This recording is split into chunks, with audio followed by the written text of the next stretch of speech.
Welcome to tonight's lecture. And for those who have been too sated by the wonderful meals we've had, this is only Lent. Can you imagine Easter? And in fact, because of the weather, you might want to come back in Easter. It's been a tremendously cold and interminably long winter. But I want to begin on that note, thanking you for venturing to northern Indiana at this time of year. It's not a small effort, and I know that some people faced travel delays as well as cancellations, in fact. I should introduce myself. I'm Father Kevin Sandberg. I'm the Executive Director of the Center for Social Concerns. And since I have no further platform than this one to address the conference, if you would oblige me for a moment, I would like to take the opportunity, in addition to thanking you, to thanking Bill for his tremendous work and that of his team to bring this conference in 358, though obviously some people are still napping from dinner, together. So if you would join me, because many of us might disappear before the end of tomorrow's proceedings, in thanking Bill for this tremendous work and the people.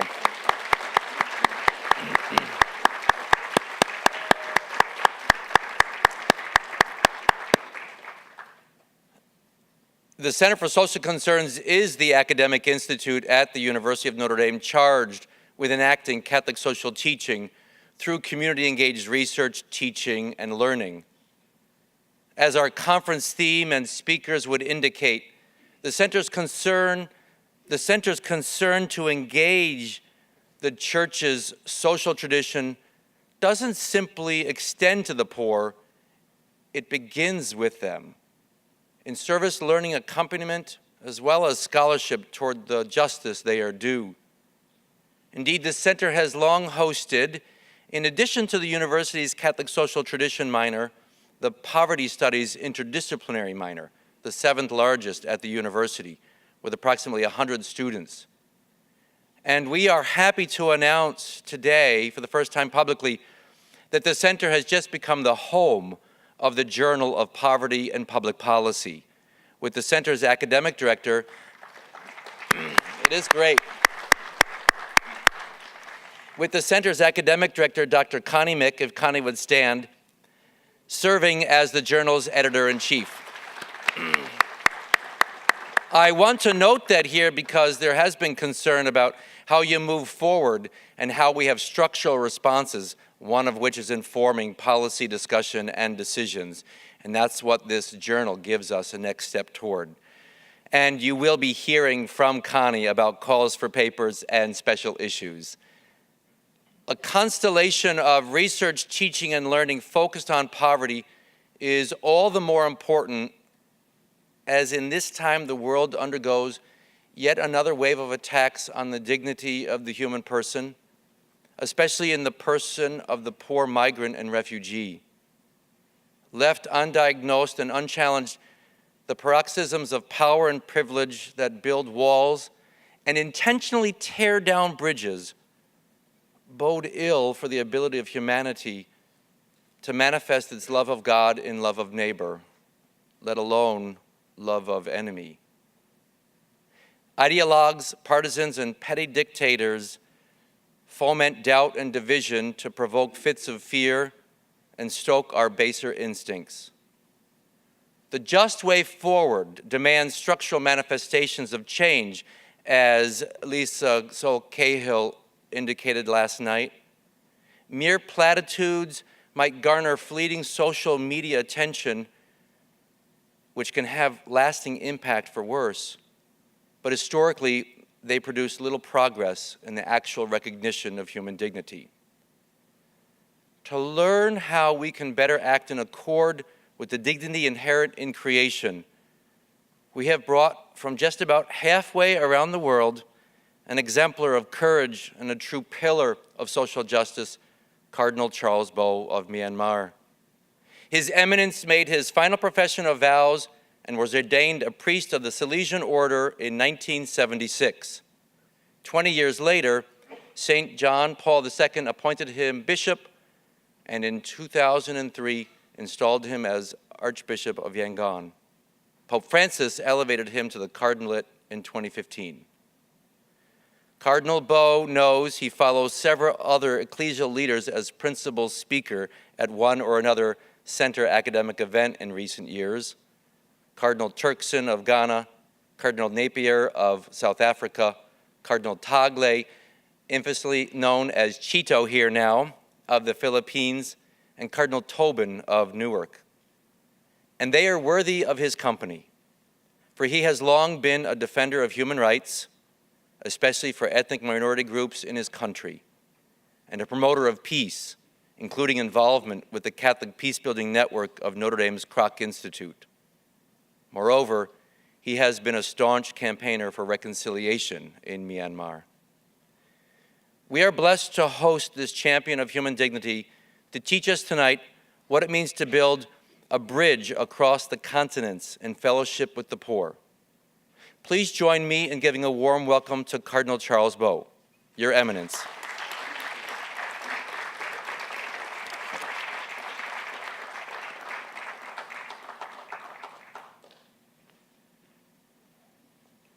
Thank you so much. Thank you so much, Father Kevin, for the introduction, which I am not worthy. So I'd like to invite, as an introduction, to watch this short video clip.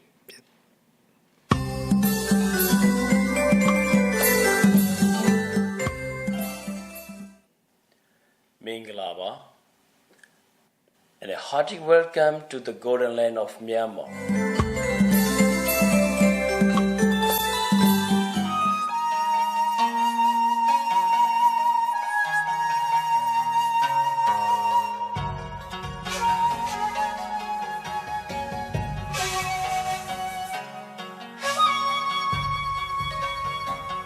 Myanmar, formerly Burma, a country that is gradually opening up to the world, through tourism, economically and politically, after several decades of closed isolationism, is undoubtedly one of Southeast Asia's most interesting countries.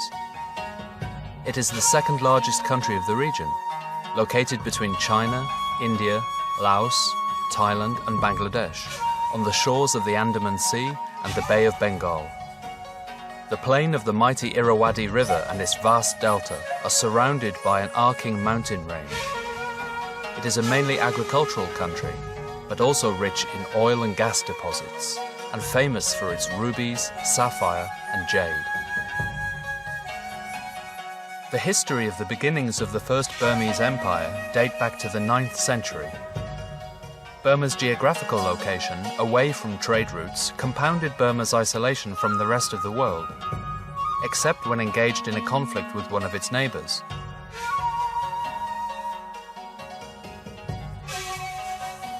In the 19th century, however, Burma was conquered by the British and incorporated into its Indian colonial empire. An independence movement began to develop in the 1930s, which after World War II and the Japanese occupation led to Burma achieving independence in 1948. A major role was played by a young general with an acute political sense, Aung San, who was however mysteriously murdered on the eve of independence in the government building. A political vacuum and the growing strength of the military led to a coup in 1962 that ended with a seizure of power by General Ne Win. That event hailed the beginning of military rule that lasted for over 50 years and ranks Burma as a country that has endured the longest stretch of government by a military junta of any in the world. The takeover of state institutions, the brutality meted out towards its own people, especially against minorities, and fatal economic mismanagement has led Burma to the brink of the abyss, where today 3/4 of the population live below the poverty line. In 1987, the UN added the country to its least developed countries list, where it remains to this day. Social impoverishment and soaring food prices led to an outbreak of protests in 1988 that were violently suppressed by the army. About 2,000 people were shot, including many students. Aung San Suu Kyi, daughter of Aung San, who returned to the country and stood at the head of the opposition, was placed under house arrest, where she was detained for 15 years.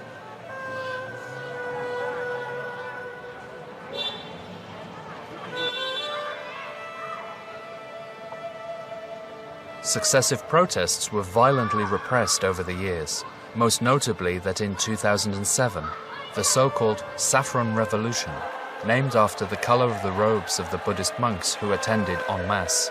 The army stifled this outcry for freedom with brute force, shocking the world with the violence meted out to the monks, which in Burmese culture is considered one of the worst kinds of crime. The combination of internal strife, humanitarian disasters, and international condemnation brought about change only in 2010, with the first general election in 20 years. Hailed by the military as a step in the transition from military rule to civilian democracy, opposition groups declared the election fraudulent and invalid, citing that in any case a 2008 constitutional amendment had already entrenched the primacy of the military. A nominally civilian government led by former General Tien Seng was installed in March 2011. The generals replaced uniforms with suits, and the so-called Burmese thaw began.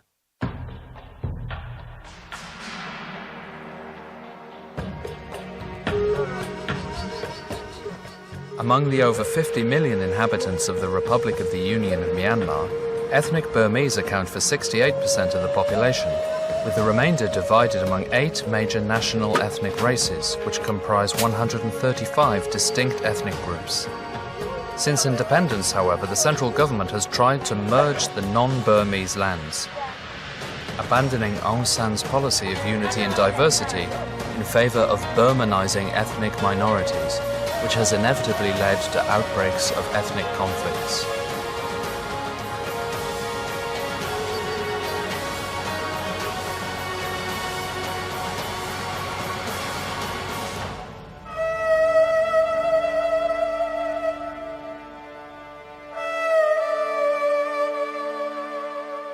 The Burmese Civil War, which has on and off lasted since 1948, ranks as the longest armed conflict in the world. The toll of these struggles are hundreds of thousands of dead, millions deprived of land and homes, and an economy in ruin. Burma is a country with a Buddhist majority. More than 90% of the population confess to being Theravada Buddhists. Golden Buddhist temple domes glitter in the sun throughout most of the country, whilst the sight of monks and nuns traversing towns and villages in the morning light with their begging bowls is one of Burma's most emblematic images. The vast majority of monks are tolerant of other religions. The Catholic Church makes up 1% of the country's total population. Its followers are majority ethnic minorities with an animist past: Karens, Kachins, and Chins. According to Archbishop Charles Bo, the first cardinal in Burma's history, Catholics do not experience direct persecution in Burma. According to Cardinal Bo, the people of Burma above all crave freedom. I must say, the socialist regime came in when I was just 11, 12 years old. From that time, the whole nation was reigned with fear there, with the military regime and all that. So fear in the political places, fear in their business, even in the schools, afraid of the teachers, afraid of the leaders, that also affect in the religion. My biggest dream, personally, and as well as for the whole nation, is freedom.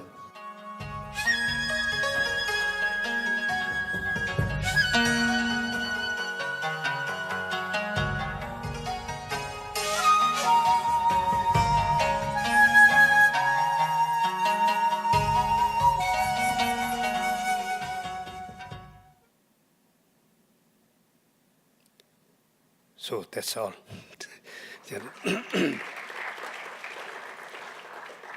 So my dear friends, dignitaries, professors, theologians, students, boys and girls, good evening. I think I will have a very difficult evening because you have just finished your dinner and it's time to sleep already. I have bad news. That's that the organizers here have given me from 8 o'clock up to midnight. And the good news is that if any one of you starts yawning or leaves the hall, I will stop my talk. So it is a great honor to be with you this evening. I'm very grateful to the friends from Center of Social Concern of this University of Notre Dame, who, as the Pope said, went to the edge of the earth to bring me here. So I'm a creature from another part of the world. True to the universal name of Catholic Church and its worldwide fellowship, you have identified people of Myanmar as your brothers and sisters. I'm happy to represent the graceful people of Asia and Myanmar. I am not a professor, nor a theologian, nor a scholar. It's simply a priest from the jungle here. I am deeply touched by the topic, Bridge Across the Continents in Fellowship with the Poor. I'm aware this is not the era of bridges, but walls. The innocuous bridges, walls have become contentious political artillery. Wishing you the best in your bridge building ventures. It needs a raw courage to speak about powerless people and select this topic, the option for the poor and the fellowship with the poor. When arrogance of political and economic powers enthrone themselves on citadels with a culture of indifference, my bountiful praises are for your moral courage to bring tear and the brokenness of poor once again to center stage. You are all men and women of faith. America is a blessed nation.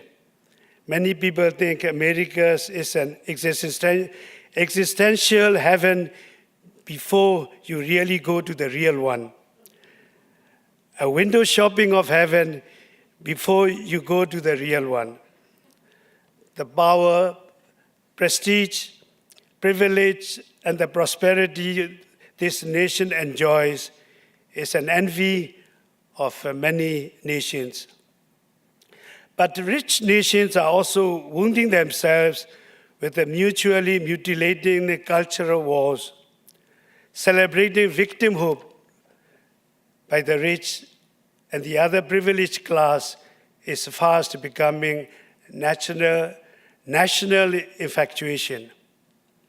While every human being is entitled to his or her quota of illusion, rich countries are hijacking the discourse from the poor. Pope Francis called this a globalization of indifference. The problem today is not fake news, but the fragmented discourses about human suffering. Total hijacking of the discourse of the poor man and women's tears and brokenness is the sad reality of this era. So this is a poignant moment. The University of Notre Dame, the Our Lady University takes a sentence out of Mary's Magnificat to say, God raises the lowly. Since taking office, Pope Francis has said he wants the 1.2 billion strong Roman Catholic Church to defend the poor and to practice greater austerity itself. He has also made several calls for global financial reform. Once again, a big thank you for your courage and your compassion in mainstreaming option for the poor into the conscience of this world.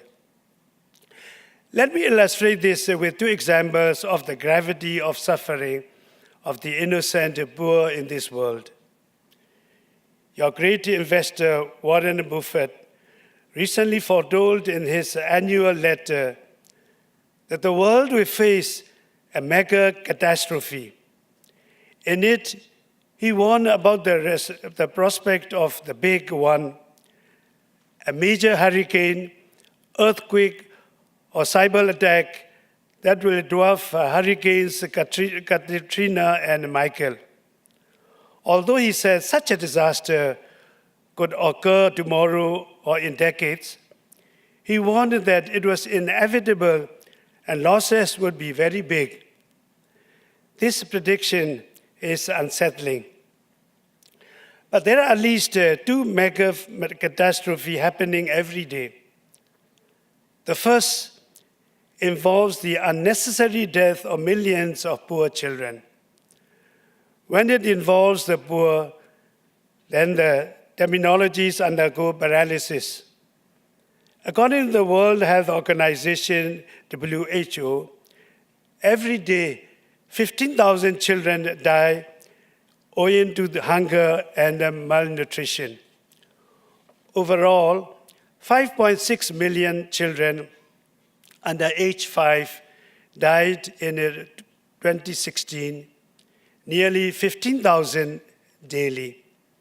That's WHO 2016. The trend continues every year after year. Some others would say the figure is 30,000. Pet industry is prosperous in rich countries. The world continues to bury millions of children, a silent genocide. The next catastrophe is a huge population of the world is hungry. The world, especially the rich world, wastes food around 1.3 billion tons of food.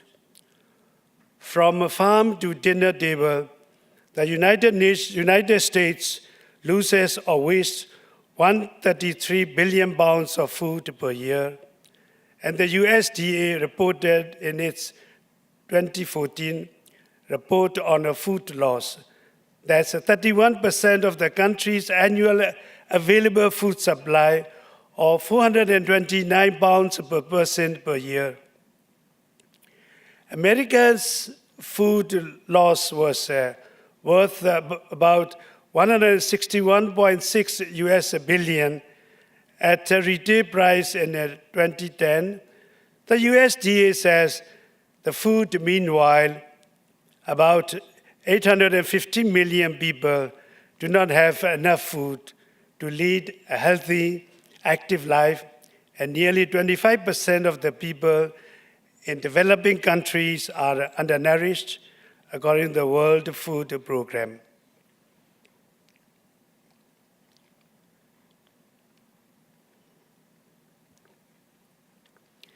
The Pontiff Francis also addressed food waste, which is the theme of the United Nations World Environment Day 2013. I quote, "We should all remember, however, that throwing food away is like stealing from the tables of the poor, the hungry. I encourage everyone to reflect on the problem of thrown away and wasted food, to identify ways and means that by seriously addressing this issue are a vehicle of solidarity and sharing with the needy." End of quote. Brothers and sisters, poverty is not natural as rain or snow. Poverty is a man-made disaster. People are made poor, kept poor. Poverty is the mortal sin of the modern times. Oxfam has been loading our minds with staggering statistics, how a minuscule minority owns this world. So the University of Notre Dame's efforts to bring Catholic social teaching into public square faces many challenges. For every man of faith, option for the poor is not an option, but a mandate from Jesus himself. In his Galilean manifesto, Jesus gives this not as an option, but as a mandate and a mission. "The Spirit of the Lord is upon me, because He has chosen me to bring good news to the poor. He has sent me to proclaim liberty to the captives and recovery of sight to the blind, to set free the oppressed. Time for a third world war. Poverty is a man-made disaster. So when I was sent as a paper legate to the International Eucharistic Congress in the Philippines, I said, we need a third world war against poverty, against the cruelty of dogs getting sumptuous organic food, while more children have no food on the table, against a world that produces more weapons, while more than 500 million don't have enough food, malnutrition and starvation as a mass genocide. Yes, there is a need for a third world war. Pope Francis has declared that war already. War against economic injustice, Evangelii Gaudium, and the war against environmental injustice, Laudato Si. Definitely, the world has seen development for the poor that came out because seminars like this continue to remind the world its moral obligation to the least of its brothers and sisters. Hope the American universities take a lead in this pilgrimage of hope to millions. The organizers have kindly urged me to speak about our church in Myanmar and the country, the problems we face, and how Option for the Poor is operational in our churches. I'm also asked to explore how a bridge can be erected between people who are concerned about humanity and the suffering humanity in the world. If you are not too tired, let me start with the Catholic Church in Myanmar. Is it okay? If you are okay, please, by all means, raise your hand and I understand that the Americans are very frank. Yes, me, yes, no, me, no. Tired, me, tired. So if you have no objection, I'll carry on. In case somebody just raise your hand and Catholic Church in Myanmar. Catholic in Myanmar, Church in Myanmar, Catholic in Myanmar is a blessed church. Blessed church. Not why when we say you blessed. It has 15 years of history. As in elsewhere, church was in the forefront of education and health, mostly reaching out to the remotest communities. We lived under dark days.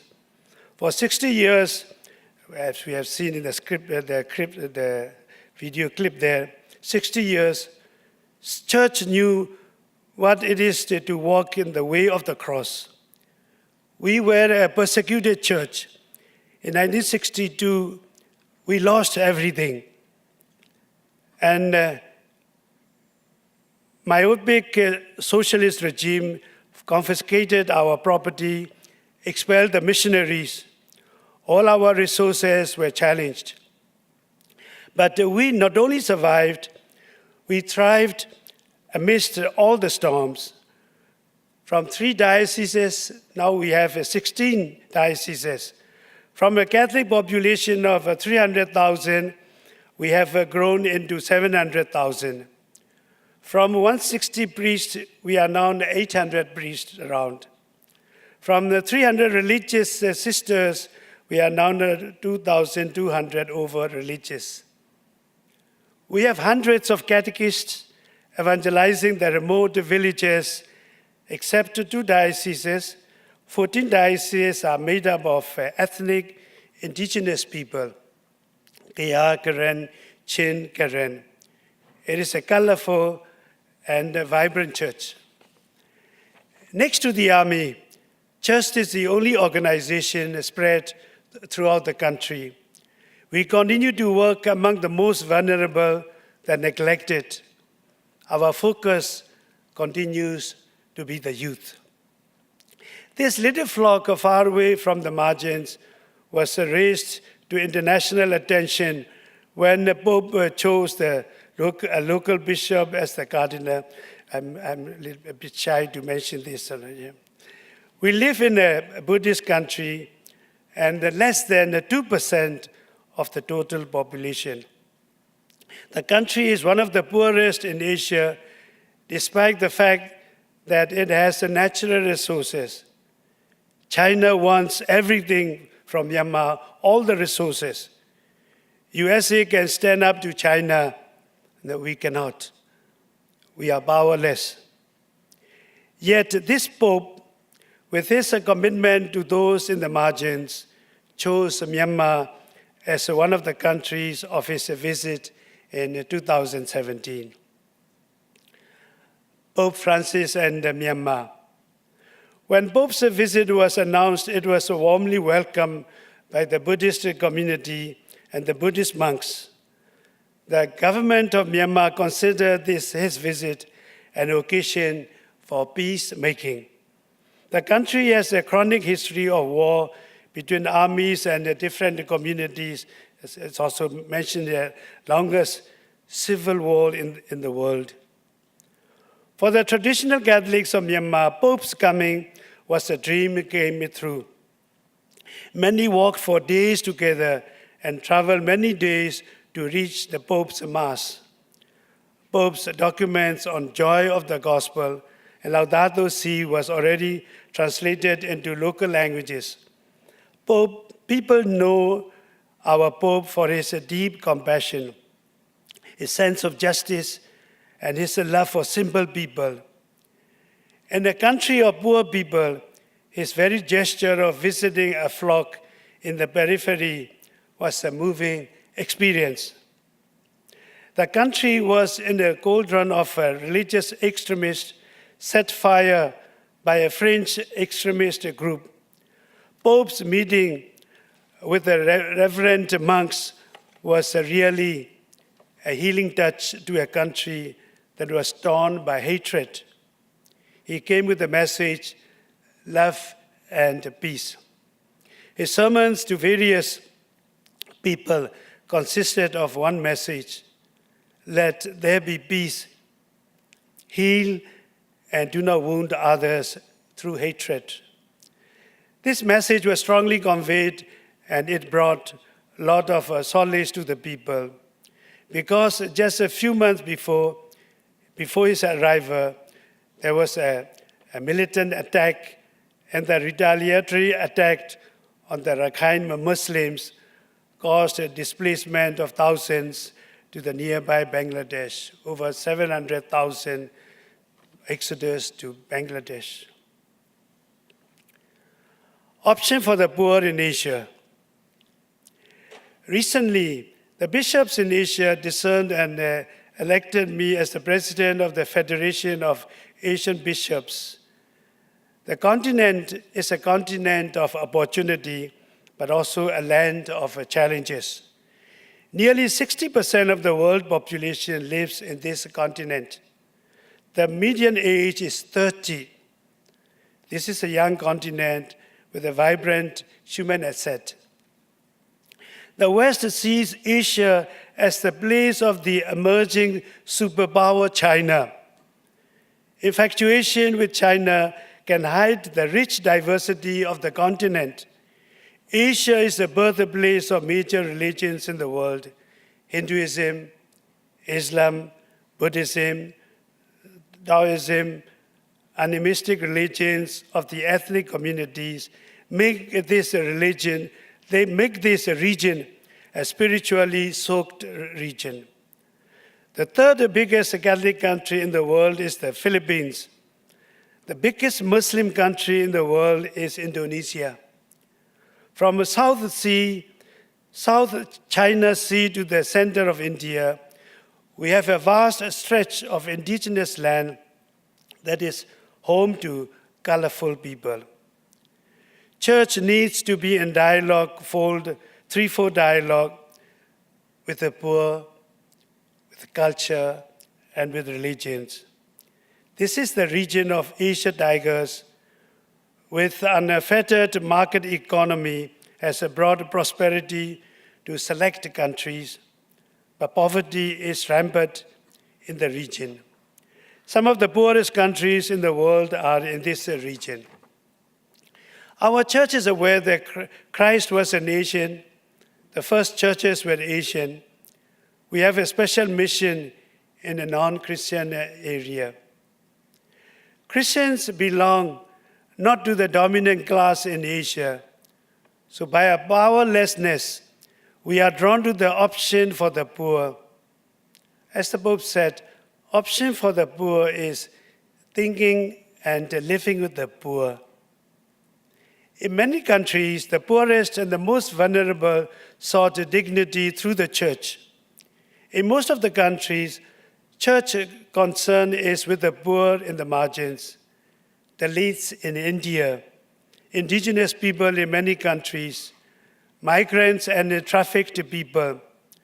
Thousands of women religious, like Mother Teresa did, are attending people afflicted with S.D.B, etc.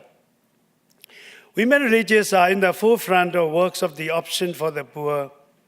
Church does a two-legged journey, charity and justice, in its journey with the poor. We have our own share of martyrs who died for proclaiming a God of justice. Asian churches are deeply involved with the first human development, 2, justice and peace, 3, humanitarian response. As I've said, option for the poor is not an option in Asia. Poor are always with us, as Jesus said. We have no alternative. We are poor, powerless, and align ourselves with the most powerless and those thrown out of the society. Christianity in Asia is a servant Christianity. It serves the nation with education and health, looking after the refugees and internally displaced people. May I continue? Yeah. Option for the poor in Myanmar. Our country's original name was a Golden Land, Swarnabhumi. Some said God is Burmese because he gives so much to that country, so many resources above the ground and below the ground. The country has gold, jade, minerals, rivers, forests, strategic location. But wait, the UN has classified Myanmar as the least developed nation. Myanmar is one of the 3 poorest countries in Asia. From the 1960, when it was one of the richest countries in Southeast Asia, Myanmar, Burma, been reduced to be one of the 3 poorest countries in Asia. As Cynic once said, Burma, Myanmar is the richest country in the world where the poorest of the world live. So we have widespread poverty, and there is no option to stay silent. Christians come from the poorest of the poor.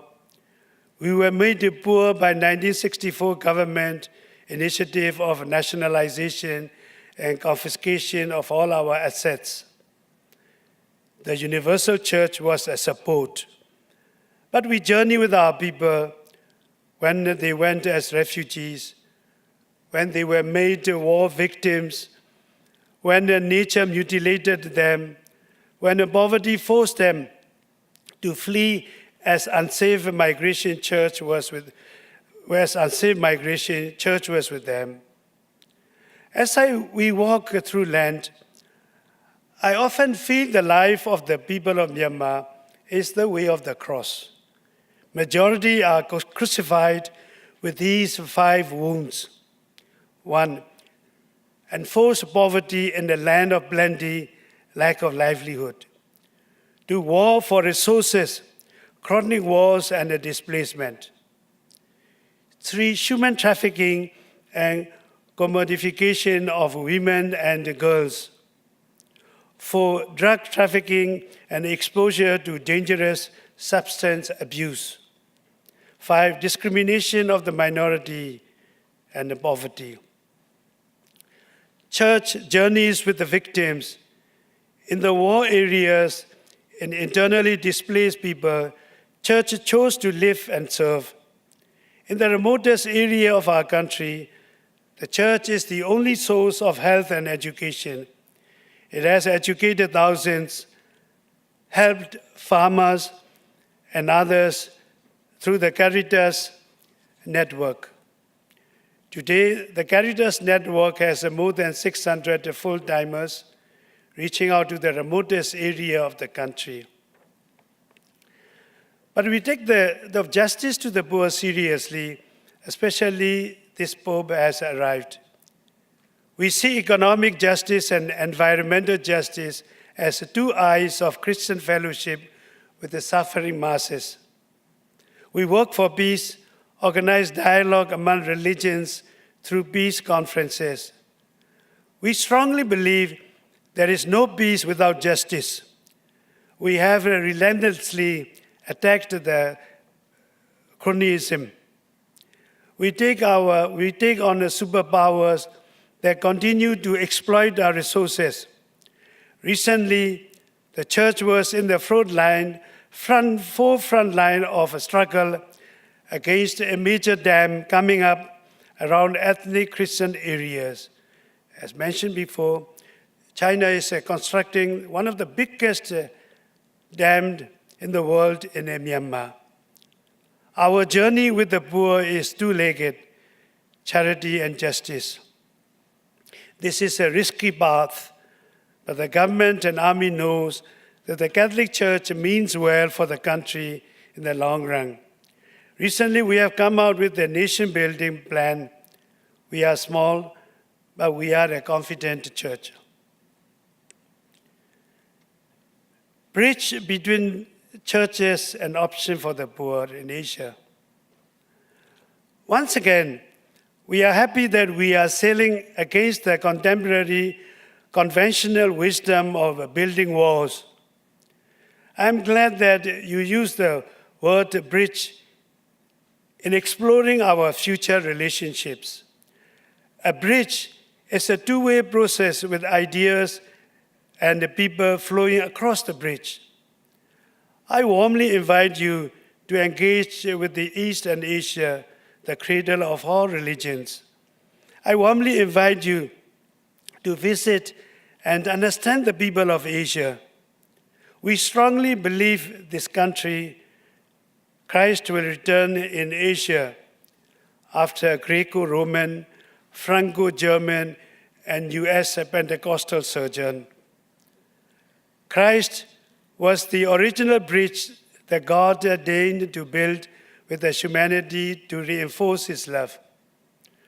While insecurity, isolation, and nationalism threaten to tear the fabric of human family, Catholic Church needs to build more bridges, as Pope Francis constantly urges, because the very word Catholic denotes the human family, the body of Christ.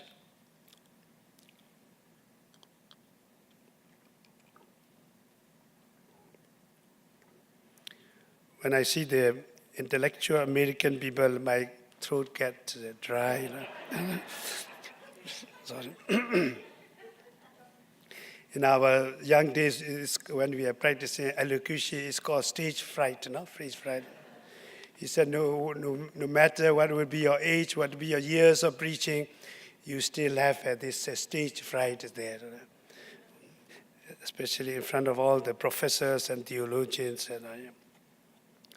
The economic system has marginalized a huge section. Nearly 2 billion people are outside the gates of market economy, reduced to the subsistence economy.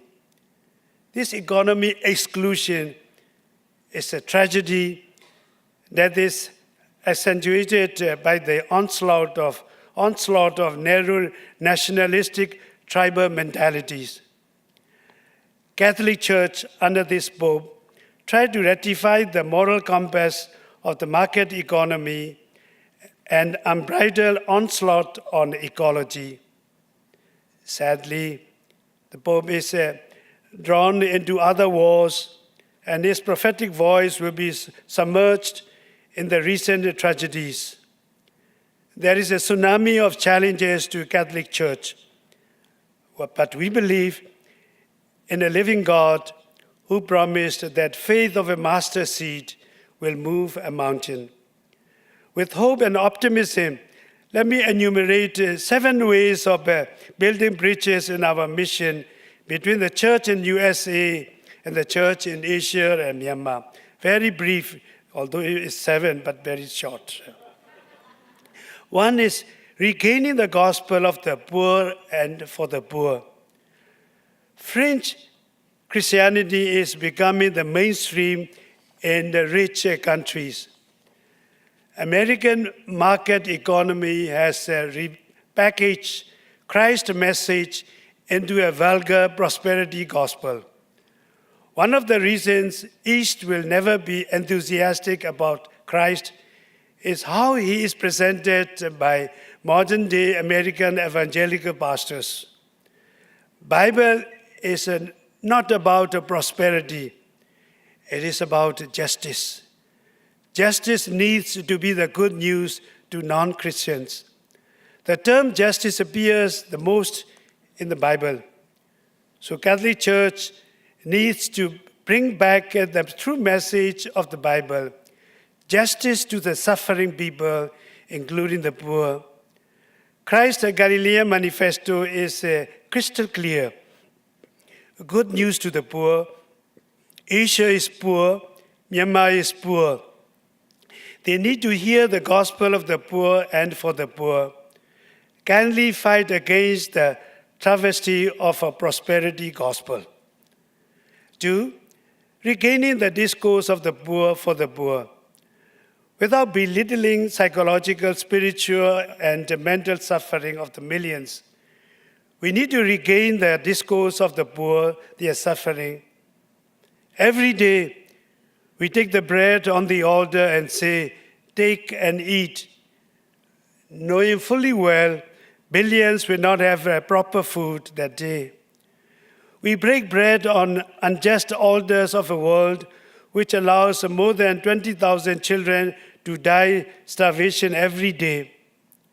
Human suffering has one generic binary, haves and have-nots.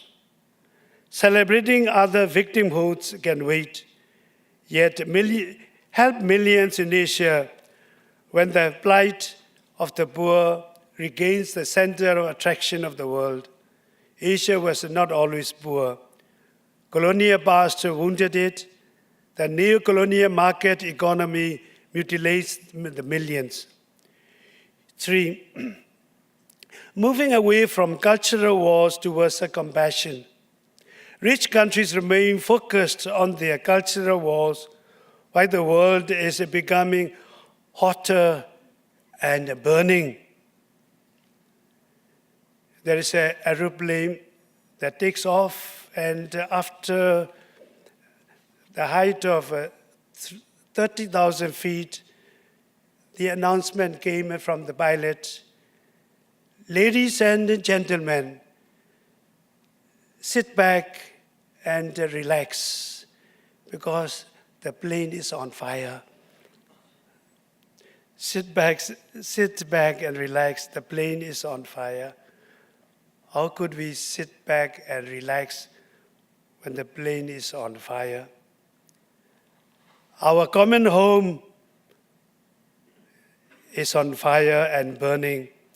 Our planet is on fire and burning. So these two are avoidable tragedies. The cry of the earth and the cry of the poor, as the Pope pointed out, are the two great emergencies. They need to turn the rich countries' infatuation with cultural attacks and wars towards compassion. The world needs a common religion that is compassion. much to learn from Eastern religions, especially Buddhism, whose core tenets are mercy and compassion. Number 4, mainstreaming the two eyes of justice. The Bible seems to have an obsession with the one theme, justice. Justice appears 1,576 times in the Old and New Testament, in 1,379 separate verses. Justice is mentioned twice as many times as love or heaven, and 7 times more often than hell. Bible's mission is justice, and the Pope has opened it as 2 eyes, economic justice and environmental justice. Support our struggle for right to livelihood and development and struggle against justice. I'm sorry that it's coming to an end. 5, CST as the roadmap in our social pastoral journey. One of the most consoling events is to see that this center of social concern in this University of Notre Dame continues to manifest CST. What is deeply human is deeply Catholic, and what is deeply Catholic is deeply human. 6, people-to-people dialogue. There is a greater need to understand USA and other parts of the world. America is a good bilateral relationship. The dialogue between the people to people is very weak. Attack me if I'm wrong. Church with its vantage position can facilitate such encounter of a people. America needs to understand the other parts of the world. 7, invest in the youth. Asia and Myanmar do not expect handouts. The media age is below 40 years. In many Asian countries, including Myanmar, the youth are around more than 40% of the population. Investing in these youth will bring huge dividend and end all the wars. Thank you very much for your concern for the churches and people of Asia and Myanmar. It has been an enriching listening to the deliberations. This effort is very refreshing to see your faith in Catholic social teaching, especially the option for the poor. For the long-term solution to chronic problems of the global problems is to listen to the cry of the poor and cry of the earth. With the Justice Pope at the helm of affairs in the church, we all need to understand God is not only love, but God is also God of justice. Challenges abound. As President Obama once said, every crisis is an opportunity. That all these challenges become opportunity to reinstall the true Christianity back in the hearts of the people. Thank you and bless you all.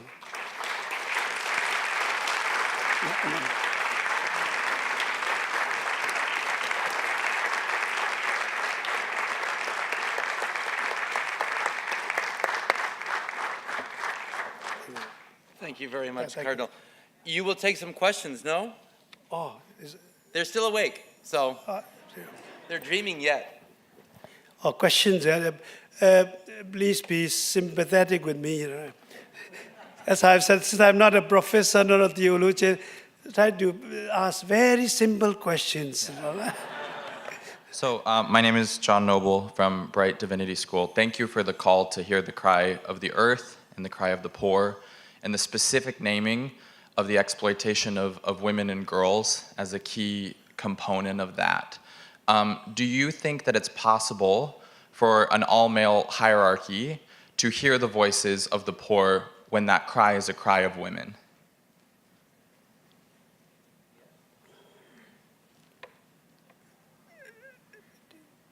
Do you think possible? Yep.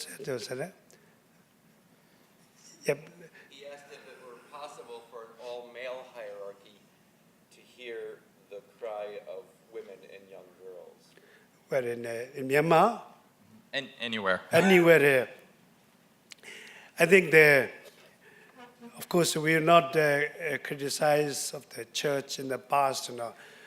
Exactly, the Holy Father Francis is just focusing on this and asking the priests and the bishops and everybody to get out of their office and to get out of their comfort zone and go to the poor and go to the peripheries. He says an example to all of us, especially the church leaders, that we give the special emphasis on the poor. So it's possible. I think more than, say, 5-6 years ago, more than before, now I think the church is, especially the leaders of the church is more aware of that. Not only the church leaders, of course, including the catechists and also the religious sisters, that please go to go to the roads and go to the markets and listen to the voices of the people. So yeah, it is possible. In fact, it's more than a question. It's, you are reminding me that I should do more than what I am doing now. Yes, thank you very much. So another simple question here. Well, I just want to thank you. I'm really moved and inspired by what you're saying. So thank you for being here and for sharing. I also have a question. I wonder if you might share with us your reflections on what you learn about the faith through being in a position of a moral minority. You touched on that a little bit, but I wonder if you might develop on that question. On the minority, yeah? Minority. For us, as I've said, out of those 16 dioceses, 14 dioceses are of the minority. Even those 2 dioceses are, not many Catholics we have, but we have, as I've said here, also 65% of the 52 million are Buddhists. The Christians altogether about 6%. Catholics are just less than 2%. So 5% will be the Muslims. So the church on the whole, as I've also said, is present in all the ethnic areas. For example, take the example of, not to compare, but in Thailand, about 40-50 years ago, the number of Catholics in Thailand is 350,000. And Thailand now remains quite constant with this number, 350,000 Catholics. But in Myanmar, from 350,000 Catholics, we have grown to 700,000, mainly because of the ethnic minority groups that the church gives attention, and many are still joining. There are still villages in ethnic areas where the whole village would join the Catholic Church. When a headman is ready to join the church, there's a tradition that the whole village will follow also. Yeah, so there are still people, ethnic people, minority, that are joining for that. So of all the bishops, I think, of course, myself is half ethnic and half Burmese, also descendants of the Portuguese 400 years ago, but no more Portuguese blood in me. But the rest of all the bishops of those 19 bishops are from the ethnic and indigenous people. So the church is really in Myanmar fighting the cause of the indigenous and the poor people, fighting for their land rights, fighting for the existence of the continuation of their different cultures.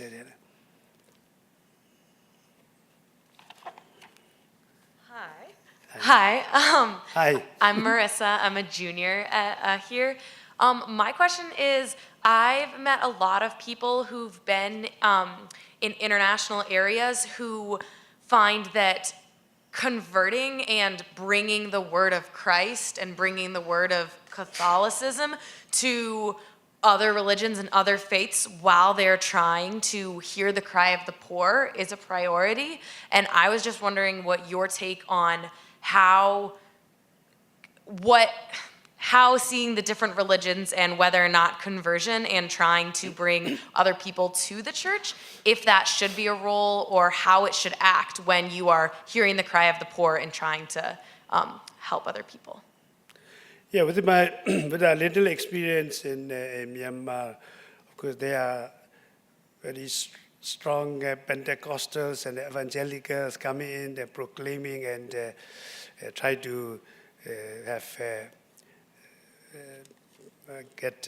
baptize them and enter their own denominations, and that's happening elsewhere in the country. But in our Catholic Church, and especially after the Vatican, this of ecumenism, especially of the interreligious dialogue, is a very, any priest now would an experience of this, knowledge of this interreligious dialogue. Unfortunately, although the church could understand this interreligious dialogue, our people in Myanmar and the Buddhists, the Muslims, and also other denominations did not have a clear concept of this interreligious dialogue. But the church has been always aware of that. So this with this interreligious dialogue, we have a mutual respect for the other religion. We listen to other religions, but at the same time, of course, as a Catholic, as a Christian, I also have the duty to make Christ known, not proselytization, not forcing anybody, but proclaiming Christ as my Lord and as my Savior. So the point of coming to the church or joining the church is the work of the Holy Spirit. We cannot enforce anyone to join the church, but we preach our own Christ. That's the duty. That's why St. Paul says, woe to me if I don't preach the gospel. That is on my part as a Christian, as a priest. I have the duty to proclaim God's Christ without forcing anyone. So at the same time, I respect others, so I respect the views of others. I respect other religions. That's the attitude that we have.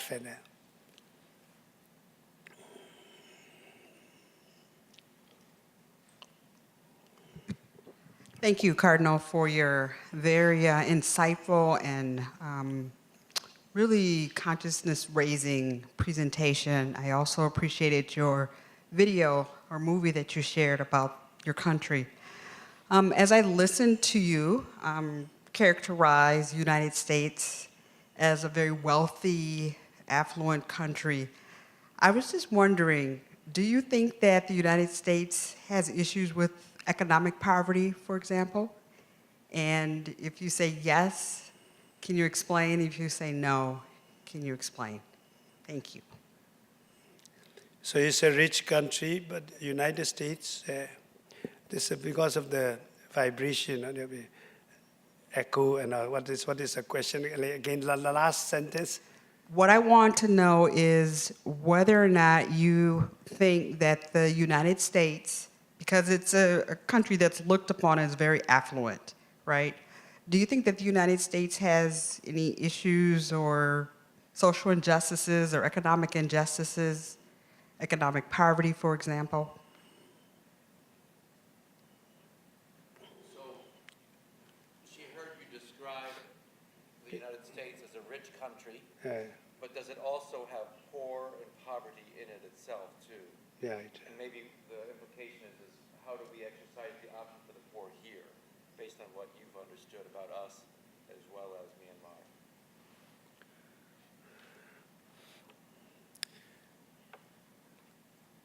I think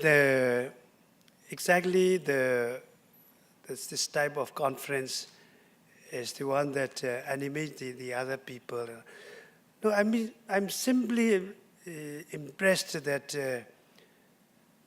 of course, there in Myanmar, we do not have such type of organization as this one. But what you're asking about, in the United States, option for the poor, that's why there will be the Catholic Church under the leadership of Pope Francis that we could act the option for the poor, and we could continue with this one, like this type of conferences. So of course, not only here, but elsewhere in other, as I've also said, that in the universities in the United States, Catholic, especially in the United States, could be a source of inspiration that we have help the poor, and option for the poor could happen. Yeah. Yes, that's maybe the one. Yeah. Is it okay? It's coming up? All right. Yes. I am one of the theologians and professors of whom you spoke. And No theological question, no? No, no question at all. I should speak only for myself, but I will presume to speak for all of us who are theologians and professors in this gathering, that we thank you for your wisdom and your compassion. Theological scholarship is important, but it is wisdom and compassion that will build the bridges of which you speak. Thank you. Thank you. Thank you.